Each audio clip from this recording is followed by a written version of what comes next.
If you've ever had a day where you're completely locked in, focused, productive, working like a beast, and then the next day you can barely get out of bed, this is why. It's something called the ADHD Hyperfocus Burnout cycle, and once you see it, you can't unsee it.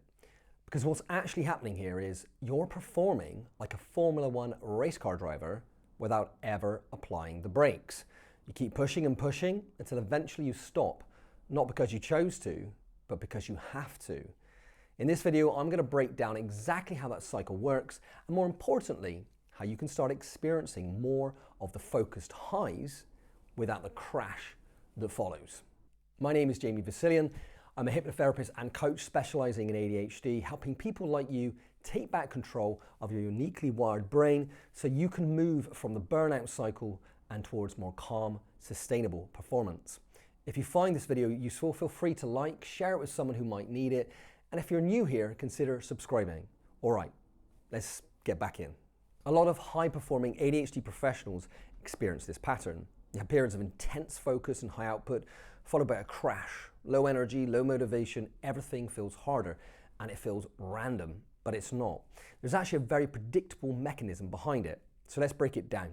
Number one, activation. Something triggers your brain into action. It could be a deadline, a new idea, urgency, or just interest. It increases dopamine and arousal, and suddenly you can focus. And when you have ADHD, that feeling of focus is very welcome. Two, hyperfocus. Your attention narrows, distractions fade, you're locked in, and time disappears, and you can work for hours without even noticing. At this stage, performance is high, but in the background, something important is happening. You're overriding your internal regulation. Three, accumulated load. While you're in that state, your system is still using resources, mental energy, emotional energy, physical capacity. But because you're so focused, you don't notice things like feeling hungry, tiredness, or fatigue. So instead of adjusting, you just keep going.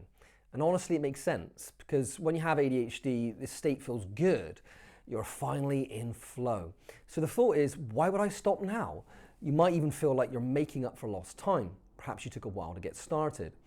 But in that moment, your thinking begins to shift from long term to now or not now, in other words, short term. And so you ride the wave, hoping this time it won't cost you. But in reality, you're like a Formula One race car driver refusing to take a pit stop. Stage four, the threshold breach. Eventually, your nervous system hits a limit, not mentally, but biologically. And when that happens, your nervous system says, enough is enough, and you stop. But not because you chose to, but because you have no choice. Stage five, the crash. This is the part that most people recognize. Suddenly, you can't get started because your energy drops, everything feels harder, you feel flat or irritable. But listen up. When this happens, you feel like a failure, but this is not failure. This is simply your nervous system trying to recover. Stage six, the aftermath. Then comes the second layer, frustration, self-criticism, confusion, and this part matters because it affects how the next cycle starts. Stage seven, recovery. Eventually energy comes back, but usually recovery is unstructured, it's inconsistent, or just avoidance. So the system resets without actually stabilizing. Finally, stage eight, and then it repeats. A new trigger appears, the cycle starts all over again. But you know what they say, doing the same thing over and over, expecting a different result? It's madness.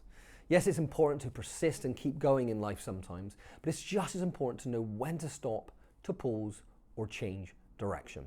Now, from the outside, when someone is stuck in this endless cycle, it can look like inconsistency, but internally it's something else. It's state-dependent performance. When your activation is high, you perform well. When it drops, so does your performance. That's why it can feel like you're two different people in the same body, or like you're on a roller coaster of highs and lows. And this is where most people get it wrong. They think, I just need more discipline. I need better systems. I just need to push through. But this isn't primarily a behavioral issue. It's physiological. So the real leverage point is not forcing output. It's regulating your state, regulating your nervous system. Instead of thinking effort, output, A better model is state output. If your state is unstable, your output will be unstable as well. Your nervous system can't fully compensate for that. So let's get practical. What can you actually start doing about this? Number one, you can notice it earlier. Most people only notice the crash, but the real signal happens earlier during hyperfocus. So if you notice things like ignoring basic needs, pushing past stopping points, feeling slightly wired, that's the moment the cycle is building.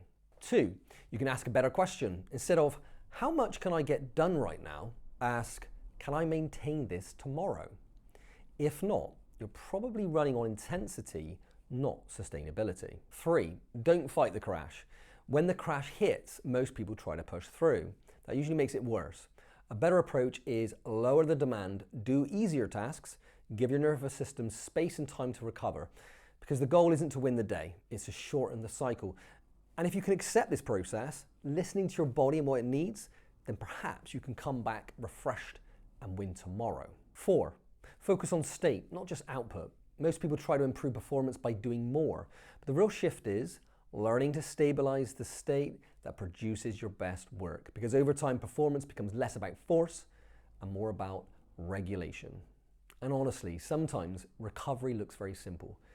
I've had times where I've been so overstimulated, I've literally turned off the lights and sat there staring at a wall with ear defenders on. Low stimulation matters. At times like this, going for a walk in nature can be refreshing.